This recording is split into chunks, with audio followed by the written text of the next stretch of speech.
Hello, welcome back to another video. Today I'm going to run you through my Mason Resolution road bike. Now this is my workhorse. I spend 95% of my time on the road training at this time of year. It's winter in the UK, in case you haven't guessed. And so this bike is tailored to that kind of riding. Now this is my 10th year riding Mason bikes, but it's the first time I've ever ridden a Resolution. When the brand was launched, there was two bikes in the range, the steel Resolution and the aluminium Definition. And I've always been riding the Definition. The reason I always chose the Definition was the geometry was a little bit more aggressive than the Resolution, and the frame was slightly lighter, being aluminium. However, things have progressed and there's now other bikes in the brand, such as the SLR, which feels that kind of more relaxed geometry steel touring bike frame. And so the Resolution's had a bit of a facelift, and it's now exactly the same geometry as the Definition, and it's still got all those modern features that you'd expect from a Mason frame. And so the time had come to refresh my road bike, and this time I decided to go for a Resolution. And yeah, I'm pretty pleased with it so far. As I've already said, the Resolution is one of Mason's steel frame offerings, and this one is custom Columbus tubing, and you can see from the tube shapes, it's they're really beautifully shaped. And I think steel frames have always been kind of artisan-y kind of thing, or you know, something you ride for life. And I really do feel this with the Resolution. I've been riding it for a couple of months now, and yeah, I'm really pleased with it. It is slightly heavier than the Definition I had previously, but the ride feel is incredible, and it really does ride a lot lighter than it feels, which is kind of a theme with most steel frames. Now, as I've already said, this is set up for winter. So riding around here, I live in the east of England. A lot of the roads can be quite small country roads. There's a lot of mud on the roads at this time of year. General road grease, grit on the roads as well. Not to mention, it does rain here in the UK, and yeah, I decided long ago that having full mud guards on a winter bike is most definitely the way to go for me. So as you can see, I've got it set up, full mud guards, and a dynamo set up with lighting, because a lot of low light conditions at the moment, and yeah, you just need to be seen to be safe, and I just don't trust car drivers in the UK. So on to the specs of the bike. Now I'm running an Ultegra Di2 group set. I'm a big fan of Shimano Di2. I've been running it, well, as long as I've been riding Mason. My original Mason Definition, I used on the TCR. That had one of the older versions of Ultegra Di2. And this is still 11 speed, so I've not got the latest 12 speed. This group set, and actually pretty much the entire build, came off a bike I had previously that it didn't have much use, so it was basically brand new. And yeah, I just didn't see the point in putting brand new components on and then just leaving a as good as new group set in a box in my garage. So I decided to use this 11 speed group set on this build. Yeah, and I'm a big fan of the 11 speed.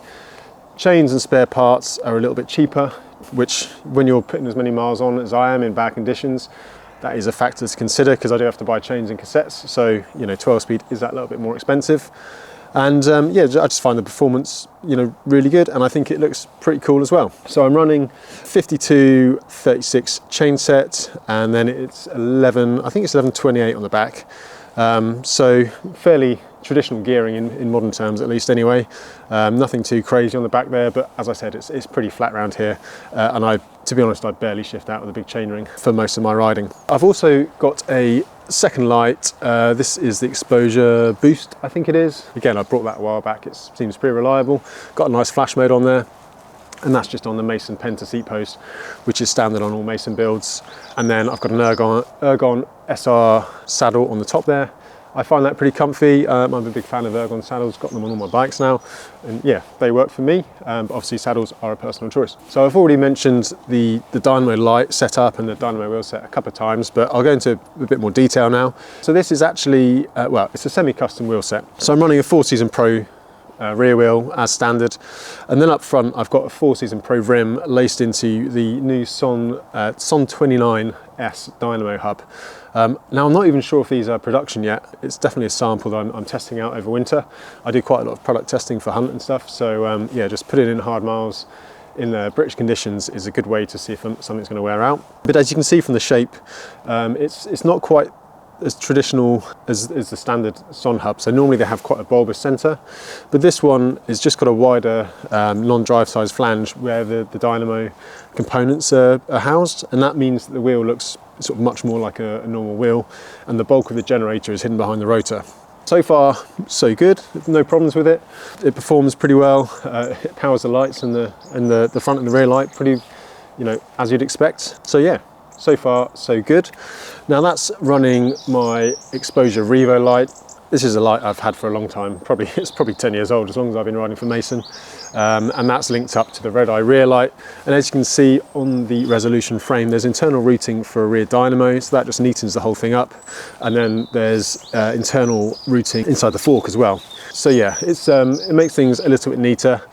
The reason I like having the dynamo setup on there is that you've always got lights. So when it's bad light, low light conditions in the UK, I can just run the lights during the daylight. I don't have to worry about charging anything. They're nice and bright, and basically it takes away any excuse for a car driver to hit you.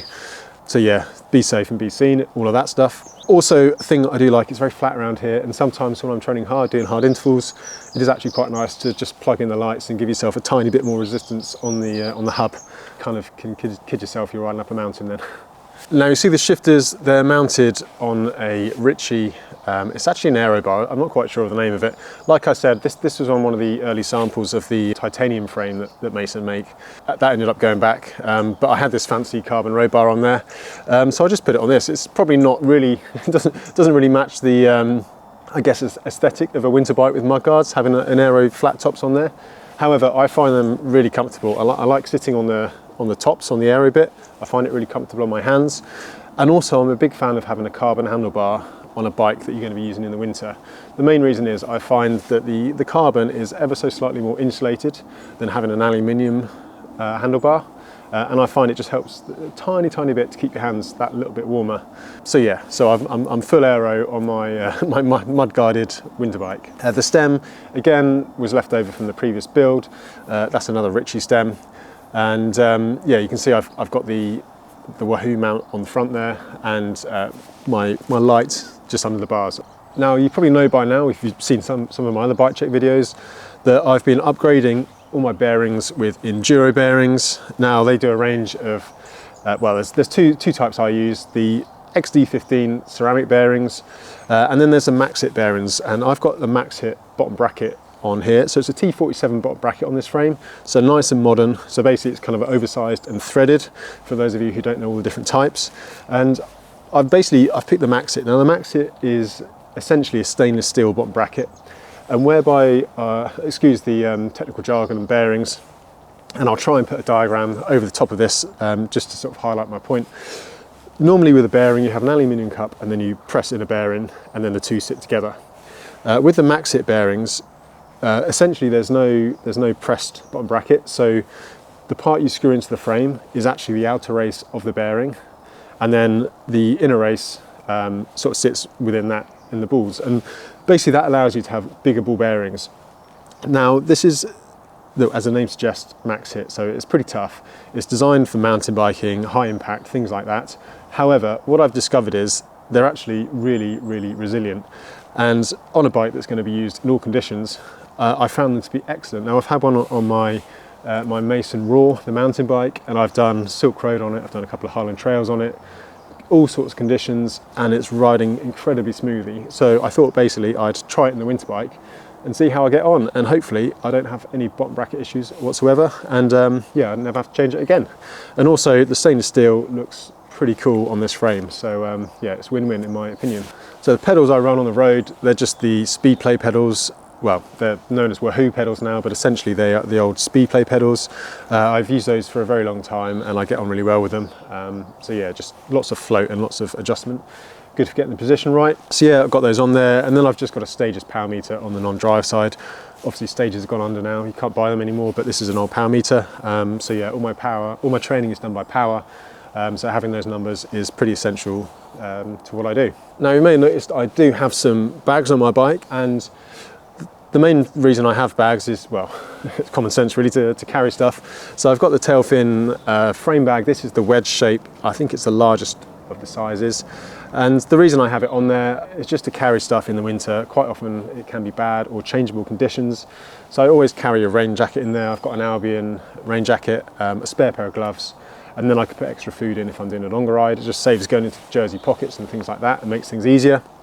I've got my spares in a little saddle pack, just a multi-tool and a couple of tubes, and yeah, the pump is mounted on the frame, and I've got the wolf tooth stainless steel king cages. I find those work really well. They're the best that I've found.